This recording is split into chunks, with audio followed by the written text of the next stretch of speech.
પ્રધાનમંત્રી મોદી સાહેબ અહીંયા આવ્યા હતા ગુજરાતમાં. એમણે કીધું કે આ ગોબર નહીં પરંતુ ગોબરધન છે. આ વેસ્ટમાંથી વેલ્થ બની શકે, બનાસે. દામાની શરૂઆત કરી, દામાની અંદર એક પ્લાન્ટ બનાવ્યો, સફળતા મળી. સુઝુકી પણ સાથે જોડાઈ અને આજે આ ચોથો બનાસની ધરતી ઉપર કમ્પ્રેસ બાયો સીએનજી પંપ એનું લોકાર્પણ માન્ય મંત્રી શ્રી જીતુભાઈ વાઘાણીજી અને સુઝુકીના ચેરમેનના હસ્તે કરવામાં આવ્યું. આના મલ્ટિપલ ફાયદા છે. બહારથી જે આપણે ગેસ લાવવો પડે છે એ વિદેશ ઉપર આધારિત નહીં રહેવું પડે. બીજું, એમાંથી નીકળતું જે ખાતર છે એનું વેલ્યુએડિશન થાય છે. જે છાણ ગરમી, સૂર્યતાપ અને હવાને કારણે એની અંદરની પોષક તત્વો ઉડી જાય છે, તો એને સંગ્રહિત કરીને રાખવાથી મલ્ટિપલ થઈ શકશે.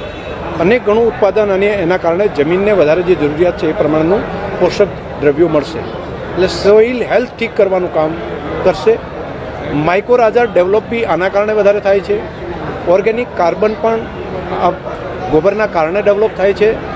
અને જંતુનાશક દવા અને રાસાયણિક ખાતરો સિવાય આપણા આ કુદરતી ખાતરના કારણે તૈયાર થયેલો ખેતીનો પાક એ માનવ જીવન માટે અમૃત સમાન છે. એટલે ઝેર મુક્ત ખોરાક તૈયાર કરીને કેન્સર જેવી બીમારીમાંથી દૂર કરવાનું કામ પણ થઈ શકશે. ખેડૂતોને વધારાની દૂધની સાથે સાથે એક ગોબરની આવક પણ મળતી થશે. એટલે એક ખૂબ મોટું આયામ કહેવાય એવું કામ છે. એ સાથે સાથે એક કામ ભારત ટેક્સી, જેના માધ્યમથી ડ્રાઈવર પોતે ગાડીનો માલિક થઈ શકે તેવું પણ એક ત્રિસ્તરીય મોડલ બનાવ્યું છે. ભારત ટેક્સી, જેની શરૂઆત કોઓપરેટિવ સંસ્થા તરીકે દેશના સહકારિતા મંત્રી આદરણીય અમિતભાઈ શાહ સાહેબના નેતૃત્વમાં થઈ અને હવે શહેરો પછી ગ્રામીણ કક્ષાએ સૌથી પહેલું આ પ્રમાણનું કામ હાથ ઉપર લીધું છે.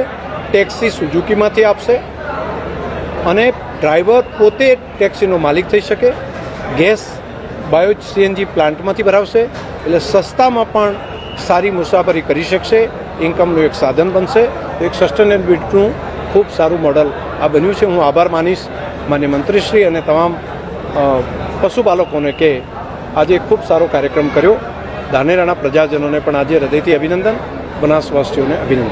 આવતીકાલે સાહેબ બનાસ ડેરીનું એજીએમ યોજાવાનું છે. ખાસ કરીને જે પશુપાલકો છે તેમની નજર આ એજીએમ પર છે. અલગ અલગ રાજ્યની ટોળીઓ દ્વારા 8 થી 13% જેટલો નફો જાહેર કરવામાં આવશે. આવતીકાલે બનાસના પશુપાલકો માટે સારું થશે, પણ શું નફો છે બીજાનો કોઈ છે માહિતી તમારી પાસે? ગોધરામાં 150 કરોડ 8%. કેટલા 150 કરોડ 8%. વલસાડમાં 50 કરોડ 2%. આણંદમાં 10% પ્રમાણે 620 કરોડ. મહેસાણામાં 12% પ્રમાણે 455 કરોડ. તેમજ સાબર ડેરી દ્વારા 13%, એટલે 560.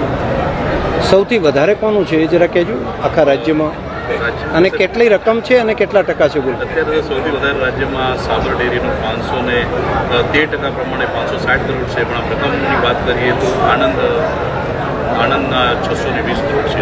એટલે સૌથી વધારે કેટલા ટકા છે? 620 કરોડ.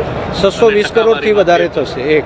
અને ટકાવારીમાં કેટલા છે? 13%. તો 13%થી વધારે થશે.